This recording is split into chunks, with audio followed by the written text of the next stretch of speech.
Holy mackerel! Hi everybody and welcome to Holy Mackerel Moments number 20. 20! Let us celebrate those moments in life that make us want to say, Holy mackerel. Thank you for watching this channel and supporting it in all the different ways that you do. I appreciate it very much. And more information is in the description box below. So, can spirits help performers while they're performing? They helped me one night. It was one of the most mind-blowing experiences I have ever had. But first, my last video, Holy Mackerel Moments number 19 about elves and fairies, after I posted it, I thought, is that stuff true?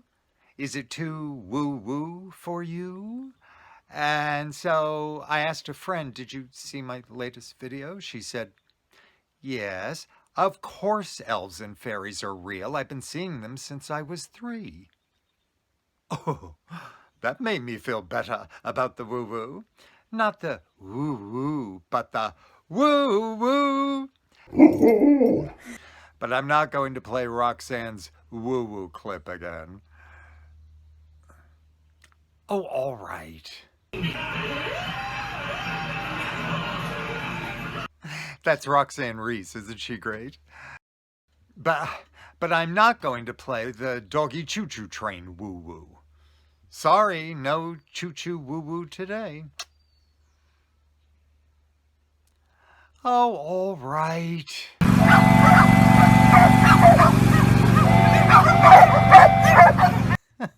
I love those pooches.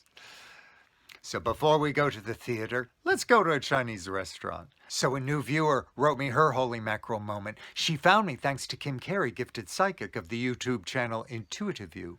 And the viewer wrote me that she had watched my number 3, which includes a fortune cookie story. And she broke open a fortune cookie years ago. The fortune read, "You will move into a new house within the year." She thought that's rather specific for a fortune cookie, and she kind of laughed because the whole idea seemed like a distant dream to her at the time, but she wrote down the date, put it in a drawer. 1 year later to the day, she moved into a new house.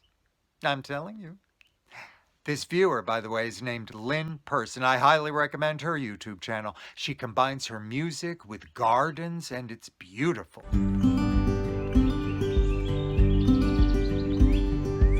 Let's go to the theater. Years ago, I was cast in a play called Warren, and I played the title role of Warren. Now, Warren was not a fictional character. He was a real person. And the play was written by his best friend, Rebecca Ranson, mere months after Warren Johnston had passed away. In the play, there's a scene where Warren's in the hospital bed saying goodbye to his friends and family. He's about to leave, and of course, it was a very emotional scene. They cried, I cried. It was potent. Except one night something happened. The scene had just begun, and I felt a thin line of energy gently enter my left temple and fill me up with another energy, and intuitively, I knew it was the spirit of Warren.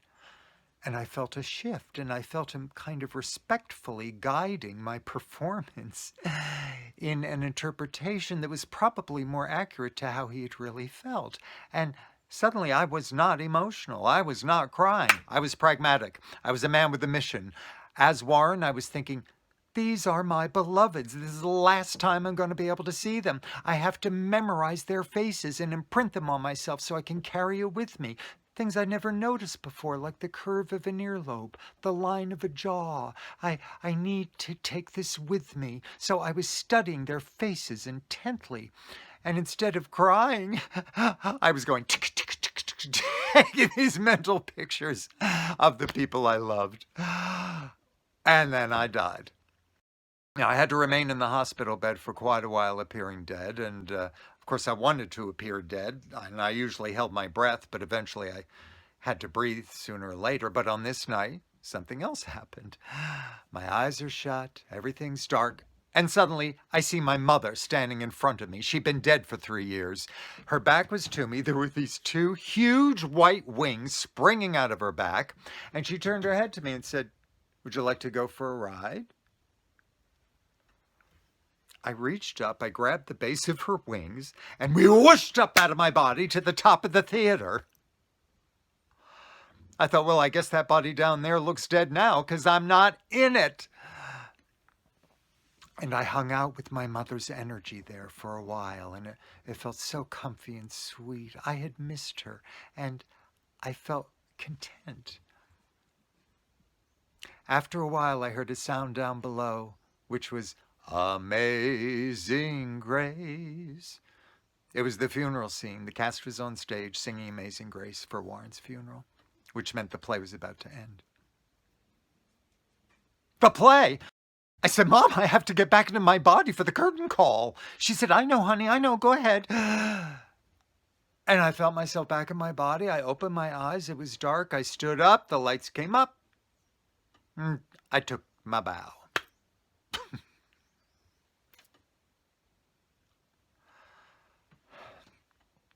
That really happened.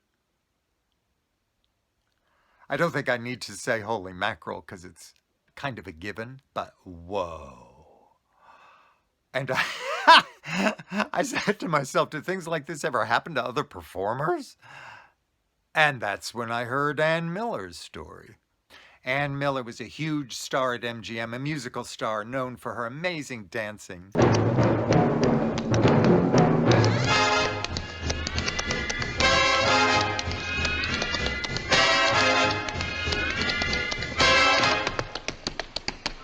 She appeared with Judy Garland in Easter Parade, and of course Judy Garland appeared with Mickey Rooney in everything. Good morning, good morning. Judy's extraordinary talent was highly revered. She sang from her soul. Every time she sang, I got goosebumps. She's the greatest talent of the century, I feel. And she and Mickey and Ann were good friends. What are you going to remember the most about her, Ann? Her great talent and her love of the business. No matter how she felt, she went on and she knocked them dead. She was a good friend, too. Oh, yeah. The best. About 10 years after Judy passed away, Ann Miller and Mickey Rooney got together and they created a huge Broadway hit. It was a musical tribute to the good old days of vaudeville and burlesque, and it was called Sugar Babies. We were born to sing and entertain. And on opening night, this is what happened. Opening night was all this excitement in the air, and the air was just crackling with electricity. And just before we went on in this big number, which was our biggest number in the show, Mickey and I worked together. I mean, I'm tall and he's so short, and it was rather amusing. We did all these wonderful songs together, a medley of songs that Jimmy McHugh wrote.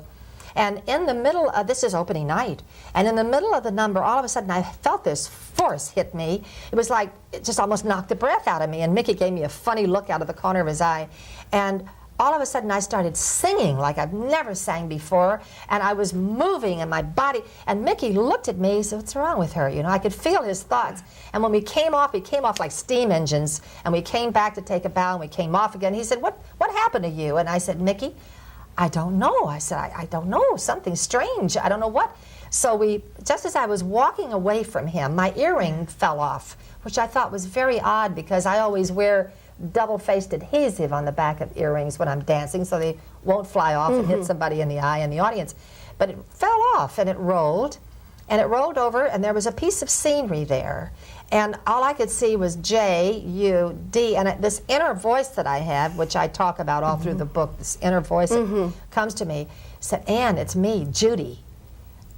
And I looked around, and I said, Judy? She said, it's me, Judy. And I thought, oh, it's Judy Garland. And of course, Judy has been passed on.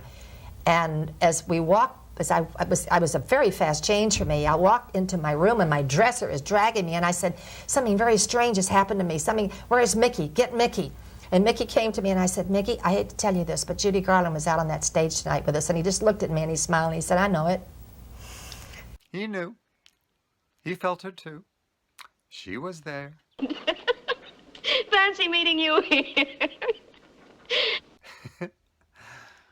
I saw an interview with Austin Butler, who played Elvis Presley so brilliantly in the movie Elvis. And he said something to the effect that they were getting ready to film him perform an Elvis song, and he felt Elvis's presence nearby. And he felt like Elvis was thinking, oh boy, would it be fun to perform in a physical body again? And Austin thought back, oh really? Well, that would suit me just fine. Come on in. And apparently he did. You ain't nothing but... So thank you, spirits, for helping our performances in these ways. Thank you. It's very nice of you.